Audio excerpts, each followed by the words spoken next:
A partly to mostly cloudy good morning to you. Hopefully, some of you have got a little bit of sun. I'm Terry Henne here at Radio Center along with Matthew Lester, where we're looking at some sunny breaks. It's kind of a hazy, filtered sun. That's what we're going to have to contend with for a good part of the day today and moving into the evening hours when eventually we're going to get some cloudy skies. And then overnight tonight, early tomorrow morning, we're going to see some scattered showers that'll linger, be around on again, off again, pretty much all day tomorrow. I hope you had a nice weekend and hopefully your day is going well for you wherever you might be. Sunny but cool over the weekend. Whatever snow we did get pretty much melted away, other than the shaded areas where we're still looking at a little bit of snow. Northern Michigan, not nearly as much as what southern Michigan picked up. And quite frankly, here in the Great Lakes Bay Area, some unofficial readings were higher than many of the readings throughout much of the state. But all that activity has worked itself away from us. Now, the pathway of the system or systems that we're going to be seeing over the next week to 10 days will take those systems from the central part of the continental United States and push them up in a northeasterly, northerly direction. So we're going to be on the warm side of those systems, the rainy side of those systems, and the windy side of those systems as well.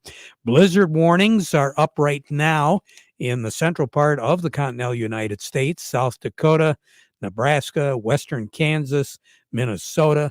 They're going to be looking at snowfall depths of more than 8 inches and wind gusts of close to 60 miles per hour as a low pressure system, which is working its way from central Canada, or I should say central Kansas, is going to be moving into Missouri and then eventually right straight north through Wisconsin during the day and the evening hours tomorrow afternoon and tomorrow night. Then eventually by late on Tuesday night and early Wednesday, that low is going to be over Lake Superior, moving into central portions of Ontario province. And as a result, what's going to happen is our temperatures are going to warm up today. We're looking at upper 50s, not only today, but also tomorrow. And then as that low pressure system moves to the north, we're going to see a cold front cross the state. So later in the day, tomorrow afternoon, tomorrow night, temperatures will be dropping off. And then Wednesday, we're going to be looking at a high temperature of right around 45 degrees. Matthew Lester, right now on the thermometer, what do we have here? Yeah, so over at the airport, it's partly sunny at 47. Over in Midland, it's cloudy at 45. Here at Radio Center, it's partly sunny at 48. We have south winds at 13 miles per hour, and our pressure's at 29.99, and it's falling. We're looking at a few 50 degrees around as of right now, but as I said before, by the time the day is all done, we're going to be looking at a high temperature of at least 57, more likely 59, approaching 60, and we will see some temperatures in that 60-degree area later on this afternoon and tonight in areas to the south and to the west of us. The other thing that Matthew mentioned was a southwesterly breeze, about 13 miles per hour. That's going to pick up as we go through the afternoon. We're going to have some wind gusts of close to 30 miles per hour. And then tonight with a southeast wind, because that low pressure system is going to be moving from Missouri in a northerly direction, counterclockwise circulation, it'll be a southeast breeze gusting to better than 40 miles per hour late tonight and early tomorrow morning. And that wind is going to continue during the day tomorrow with gusts of at least 40 miles per hour. Some might even see gusts of close to 50, but that will be closer to the low pressure system. So that'll be closer to the west side of the state and the southwest corner of the lower peninsula as we go through the day tomorrow. Now, the chances of precipitation tonight, we're going to be looking at a low of 46. Scattered shower activity after midnight. It'll be picking up in intensity in the early morning hours tomorrow morning. So the morning drive in for most of you will be wet. Then we're going to break it off. The precipitation will drop off. We'll have a lull for a good part of the later morning. and much of the afternoon. And then closer to sunset, maybe after 5 o'clock tomorrow afternoon, the chances of precipitation will increase as that cold front will be approaching and then eventually move through the state. Again, that will be later Tuesday afternoon and Tuesday night. The front will be through. The wind speeds will begin to die down, but not much. On Wednesday, we're still going to be looking at a west wind gusting to 30 miles per hour because the low will be over Lake Superior. 42, 45 for a high on Wednesday, but skies will be clearing out and it'll become partly cloudy as we move into the afternoon hours on Wednesday. Wednesday night will drop down to 28 for a low with partly cloudy skies. Winds will be decreasing moving into Thursday, mostly sunny skies, 46 for a high, clear skies Thursday night, a low of 28. And then on Friday, we'll have sun, partly cloudy skies later in the day on Friday as another system will be affecting our weather. 52 for a high on Friday, 32 for a low on Friday night, with a chance of showers more than likely after midnight. Then during the day on Saturday, mostly cloudy skies, showers around. I think the best chance is going to be later in the day on Saturday and Saturday evening. After a high of 52 on Saturday, a low of 32 Saturday night. And then on Easter Sunday, mostly cloudy skies. Doesn't look like there's going to be any precipitation. 48 for a high on Sunday. So for early riser Sunday morning, you're going to be looking at a temperature of right around the freezing mark, 32. And I think the precipitation will be pretty much off away from us as we go through the day on Easter Sunday. Record high in this state is 80 degrees, set in 1945. The record low is 4. It was set in 1960 and tied in 1974. A year ago today, our high was 36, our low was 31, and we picked up 1.5 inches of snow a year ago today. Incidentally, for the month of March, as of the 25th of March, a year ago, just under 11 inches of snow. That compares to 5 1/10 inches of snow so far this year. Now, the most amount of snow on this date was set back in 1947. We had just under 13 inches of snow on March the 25th of 1947. Incidentally, the coldest ever, March the 25th, 1960. 22 was our high, 6 was our low. The warmest, 1945, 80 degrees for a high, 46 for a low. Sun will set this evening at 7:55, rise tomorrow morning at 7:28. Matthew, more on the weather as we go through the broadcast. Standing by, who do we have? Up next, we have Gary Kaufman from Star of the West, and we also have Andy Bernia from American Crystal Hybrids. Yep, a lot more coming up. But first of all, we want to remind you the weather forecast brought to you by the folks at Nutrient Ag Solutions.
Farm Service brought to you today by the folks at the Rummel Insurance Agency.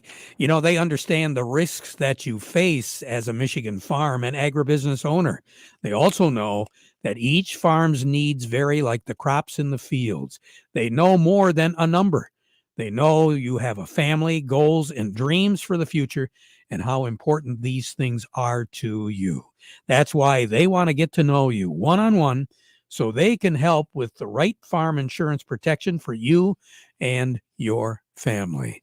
Just get a hold of the folks at the Rummel Agency today. Craig Voorhees, the fella that we usually talk to on Tuesdays and Thursdays, he'll be more than happy to help you out, as well as other staff members at the Rummel Agency. And hopefully Craig will be over his laryngitis, so we'll have a chance to talk to him tomorrow here on the farm program. Along with us, Gary Kaufman at Star of the West. Gary, I hope you had a nice weekend. Yeah, good morning there, Terry. Yes, I did. Hopefully you did as well. Sure did. Enjoyed watching the snow melt. Yeah, me too. Boy, that was kind of crazy on Friday. I don't know. Almost unpredictable like the markets. Yeah, choppy trade continues, mixed markets again, Terry. Last week we had a decent week in the wheat arena. We were up about 26 cents for the week. Corn was actually up 2 for the week. And with the 20-cent downward projection that we had on Friday on beans, it ended up down 6 for the week. But overall, it's we're going to probably see the continuation of that here moving through the week here as we get ready for that report out on noon on Thursday, Terry. So I happened to see an article over the weekend. They were talking about potential fireworks in the corn complex. Evidently, some of the projections, I think one article quoted 80% of the farmers surveyed said that they were going to put more soybeans in because the return on investment seemed to be better with soys than on corn. But yet the last government report showed an increase in projected acres of corn. Yeah, the last average estimate that I seen, Terry, was corn acres were projected to be down about almost 3 million acres, and soybeans were going to be up almost 3 million acres. There you go. Yeah, it's and this report in years past has given us some fireworks, like you said. Whether it's going to be down or up, I guess we'll find out at the end of the week here. Yeah, much too soon, I am afraid. Yeah, for sure. So what's going on today? Yeah, right now, Terry, we got actually cash wheat up 8 today at 553 on the white, 463 on the red. New crop also up 8 at 573 on the white, 493 on the red. Cash corn currently down a penny at 358. New crop was called unchanged at 410. Cash soybeans currently up 13 at 1120, and new crop, let's call it up about a dime right now, Terry, at 1117. You have a great day, Gary. I will. You do the same. Thank you, Terry. You bet. Gary Kaufman over at Star of the West. What's going on the Chicago Board of Trade right now? Well, right now, the May contract of corn is trading unchanged, 439 and a quarter, with the July contract at 452 and a half. That is up a half. Soybeans, May contract at 1207 and a quarter. That is up about 14 and 3/4 cents. July contract is up almost 14 cents. That would make it 12.19 and a quarter. Wheat is up 8 on the May contract at 562 and 3/4. July contract is also up 8 and 3/4. That would make it 578 and a quarter. Mercantile exchange, just real quick, the beef complex is trading mixed. The pork complex is trading positive, but in a real narrow, low trend there. The crude oil on the May contract right now is at $82. That is currently up $1.37. The market report brought to you today by the folks at Thumb Bank, serving the needs of agriculture since 1895. And now they've got 13 locations throughout the Thumb and the Great Lakes Bay region to serve you even better. Thumb Bank, where relationships are built on trust. And by Schaefer and Beerline, looking for a new Ram 1500? How about a Ram heavy-duty pickup, a ProMaster van, or a Ram commercial truck? And you want to buy with confidence from a business-linked dealer that knows what customer satisfaction truly is.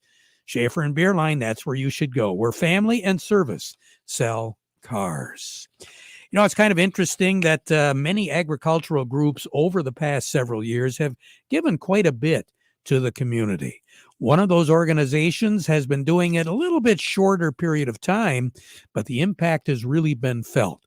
I'm talking about American Crystal Hybrids, and I'm talking about a very special program that Andy Bernia with American Crystal Hybrids is going to tell us a little bit about right now. Good morning, Andy. How are you?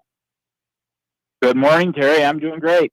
Tell us a little bit about what is this, the third year of giving to the community? Yes, we are 24 will be our third year of the homegrown giving program.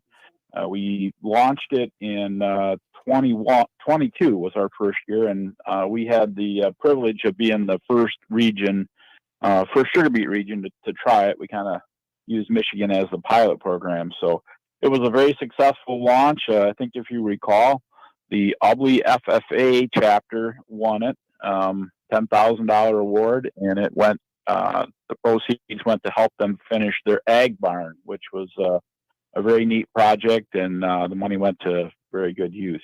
Now, last year was interesting too. Yeah, last year was also a very good one, and we rolled it out last year to 6 regions across the country, so a total of $60,000. And locally, our winner was Cass City Schools. They have a truck driving school over there, so it's a program that provides training and certification for CDL. So in agriculture, and especially in sugar beets, there's a huge need for truck drivers. Or you talk to any sugar beet farmer, and they'll say one of their biggest challenges is to find truck drivers these days. So again, great alignment with our industry and with our values as a company. Just worked out really great. A nice program, very worthy, and the program worked out great. Now, applications, we're beginning to accept them now, Andy? Yes, the nomination period has opened, and it goes through the end of May, through May 31st. Our customers should have received an email, which with links to our website, achseeds.com. Any organization can go there. Needs to be a nonprofit, and again, kind of align with our core values in agriculture. And yeah, a good worthy cause. It's a substantial amount of money, so I really wondered when we started the program how it would work, and it's turned out great because it's enough money to make a difference for some of these organizations. We started off with, I don't remember how many applications there were, but every one of them was really good. I mean, to judge was very difficult. We say that all the time, but judging was very difficult because every one of these organizations really put a lot of effort back into their communities. And quite frankly, $10,000 is nothing to sneeze at, is it? No, it's not. And yeah, you've been on the panel now for each of the first 2 years and going to continue this year. And it's been quite a process. We've got a great group on there, yourself and Rob Clark from Michigan Sugar, along with 3 growers from across the growing area. And it's been fun. It's been one of the funnest parts of the deal is to sit there and kind of go through each of these applicants. And we've been getting, like you say, very good quality. It's a tough decision to make, but it really makes a difference too when you put the application in to take the time and really explain what your organization is going to do and what you do and how you're going to use the money. At the end of the day, that makes a big difference as we kind of sort through all the nominations. Well, Andy, we really look forward to it again. Thank you so much for the invitation a couple of years ago. It's really been a lot of fun, and it's terrific when you see what the winners do with their money. And the $10,000 for the first 2 years each have really gone to some very, very, very good projects, and you can see the results. You sure can. It's automatically when I get the honor and privilege of calling up the program coordinator, whether it was the FFA advisor or last year the educator there in the truck driver program, and they are just almost like a jaw-dropping kind of moment. Sometimes they didn't even know that they had been nominated. So it's been very impactful, and it's just been a great program. Andy, good to talk with you. You take care. All righty. Thank you, Terry. You bet. Andy Bernia with Crystal Hybrids. Along with us right now, Matthew, who do we have? Right now, we have Jerry Samolsky from the Bay Landscape and Garden Center. Mr. Jerry, how are you doing today? Good, sir. Hey, this week, we're going to have the week of don'ts. All right. Let's start with the big don't. Don't thatch your lawn or power rake your lawn. If you need to rake your lawn because there's some sticks, go ahead. But the exercise of raking your lawn, or many of the old wives' tales say you need to open it up to get air into it, is not a true statement. Maybe if you had snow piles where there's some snow mold or really matted grass that's been laying down, might have reason to just quickly rake that. Short of that, do not do that. Your plants are spending energy right now to start turning green, and they're getting ready to go. And what's going to happen is you're going to go in, you're going to beat the daylights out of them and cause them to regrow again. It's just, there's no value in it. And thatch is not what you pull up out of that. That's dead grass. Thatch is a combination of living, dead, and decaying material. So if you remove your thatch, you've removed your grass. All right. Don't do that. Don't do that. Tomorrow we'll don't. So great. Jerry, don't thanks. Again. All right. Yep. Jerry Samolsky, Bay Landscaping and Garden Center in Essexville. Farm Service brought to you today by the folks at Freeland Bean and Grain.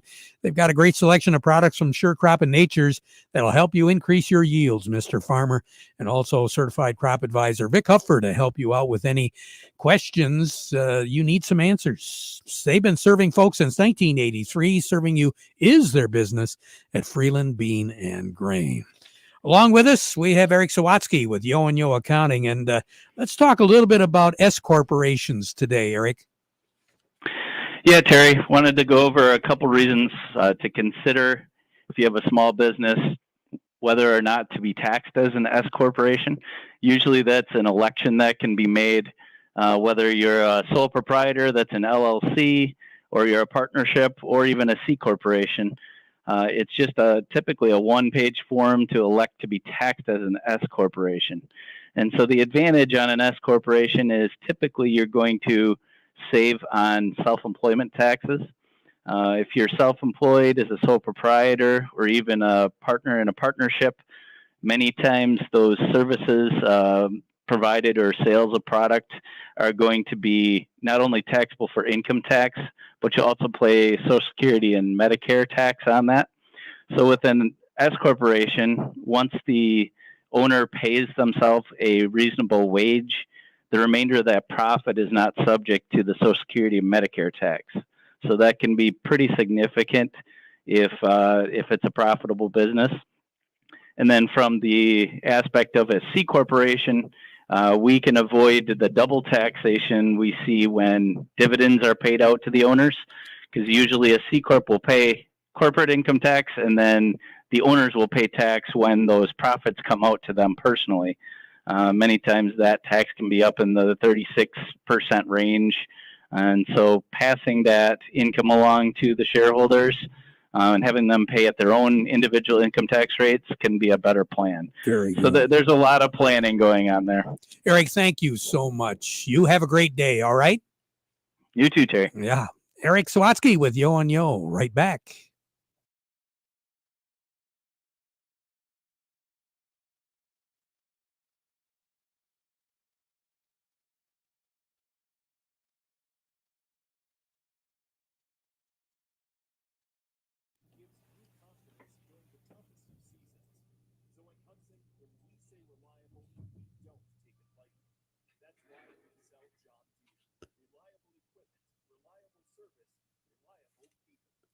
Back at 12:30 with an update. Now we conclude with the playing of our national anthem.